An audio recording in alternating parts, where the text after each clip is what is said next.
Joseph. Yes. I'm starting to think that some of the Astros players don't like us. Us who? Well, police in general, really. Yeah. But Alex Bregman right now. Let's take a look.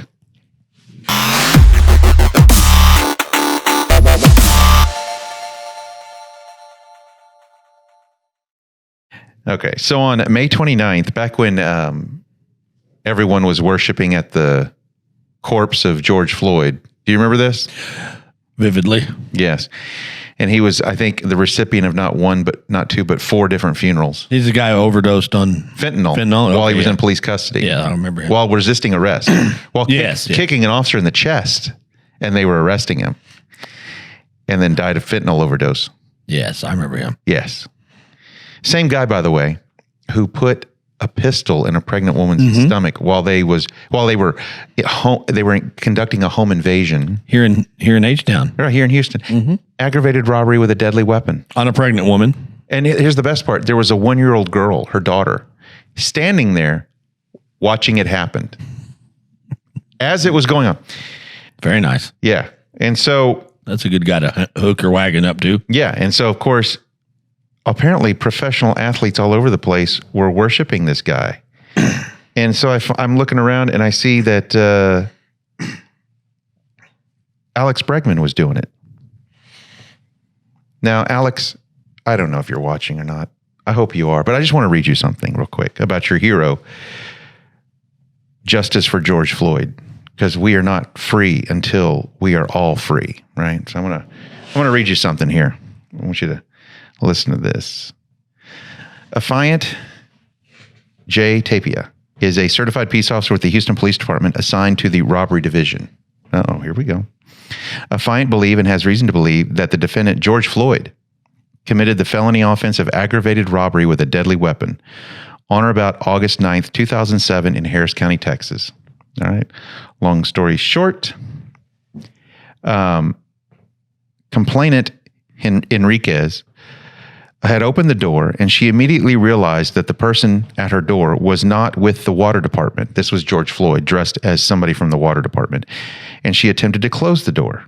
However, this male held the door open and prevented her from doing so. At this time, a black Ford Explorer pulled up in front of the complainant's residence and 5 other black males exited this vehicle and proceeded to the front door. The largest of these suspects forced his way into the residence. That's George Floyd. Placed a pistol against the complainant's abdomen and forced her into the living room area of the residence. Is the pregnant woman. Yeah. This large suspect then proceeded to search the residence while another armed suspect guarded the complainant, who was struck in the head and side areas by this second armed suspect. So they're pistol whipping her with his pistol after she screamed for help. So George Floyd is ransacking this woman's house, looking for drugs and money, is what he's actually doing. As the suspects looked through the residence, they demanded to know where the drugs and money were, and complainant Enriquez advised them that there were no such things in the residence, and she was right. The suspects then took some jewelry along with the complainant's cell phone before they fled the scene in the black Ford Explorer. All right? So, that is George Floyd doing all of these things, and he is their hero.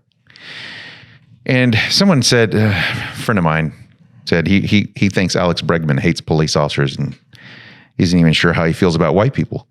Well, so I'm like, I'm going to go look at his Twitter feed. Yeah, because you're thinking probably his publicist does all this stuff. Yeah, I'm thinking his agent or somebody is telling him to post this stuff. I don't think so anymore, because he's got all kinds of things. Like he retweeted Barack Obama's statement on the death of George Floyd, where Barack Obama lauded George Floyd as a hero, which just, you read it and it makes you want to vomit. So the one who could have been his son? Yeah. No. No, that was Trayvon Martin. Trayvon Martin, yeah, he could have been his son. Okay. Yeah. Anyhow, Alex Bregman is retweeting all this. And then I get to June 26, 2020, and Alex Bregman is retweeting Ruth Graham, who's a reporter for the New York Times out of Dallas. And Ruth Graham is quoting some other woman by the name of Carolyn Williams in an opinion piece, who writes, "I am a black Southern woman, and of my immediate white male ancestors, all of them were rapists. My very existence is a relic of slavery and Jim Crow. And I'm just reading that going, how the hell could she possibly say something so vile? Good Lord. If you really feel that way, kill yourself. Seriously. If you really have the gall to say something like that, kill yourself.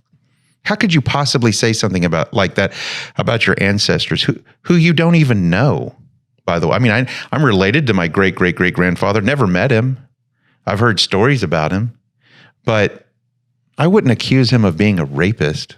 Who would do that? Who would accuse all of their white male ancestors of being rapists? That's just, that shows such narcissism, such self-righteous indignation that it makes you want to vomit. And the fact that Alex Bregman would be retweeting all of this is enough to just really make you scratch your head and wonder, what the hell are these people thinking? Are they this susceptible to political correctness that they surrender, all sense of common sense and judgment? Apparently. I mean, it's a religion. I mean, you see it, you read it. What do you think? What's your reaction to it? Well, it's vile, and it's a religion. This leftist liberal nonsense, the defund the police, hate all white people, even if you are white. Whiteness is the problem. It's a religion for these folks, and the fact that they would want to worship at the dead corpse of a convicted aggravated robbery suspect. Who the hell thinks that's a good idea?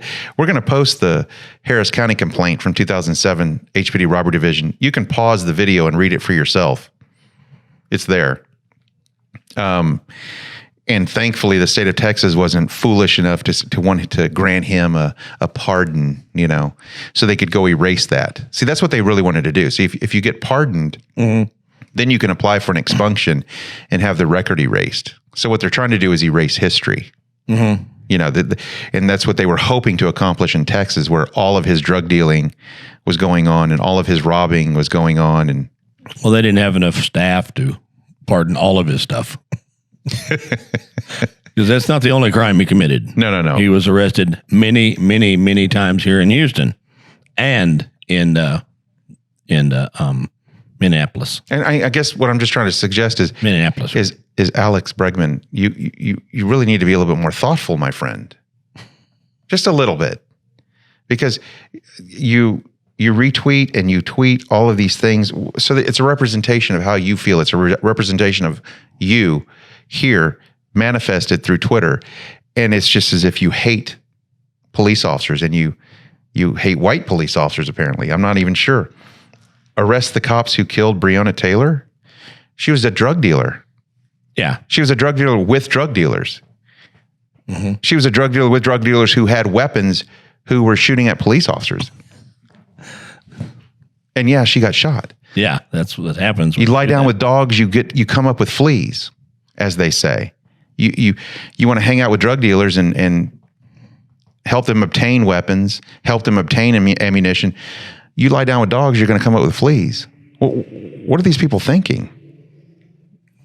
I have no idea. I mean, what people do to be on one of the cool kids, I guess. I don't know. I have no idea. So when I saw this, I was like, because I've got Jose Altuve's jersey on my wall here in my conference room, and I was gonna get Alex Bregman's, but after finding all this, I'm just like, no, I don't want that.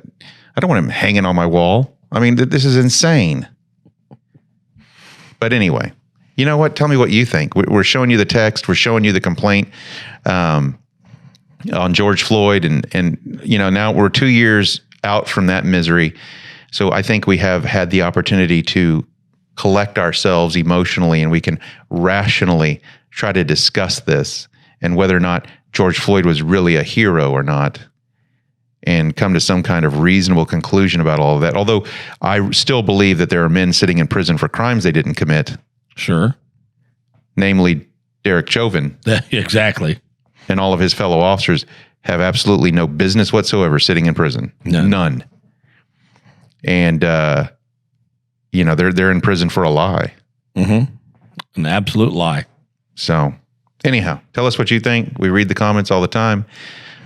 Like and subscribe if you wish. We hope you do. We'll see you in the next video.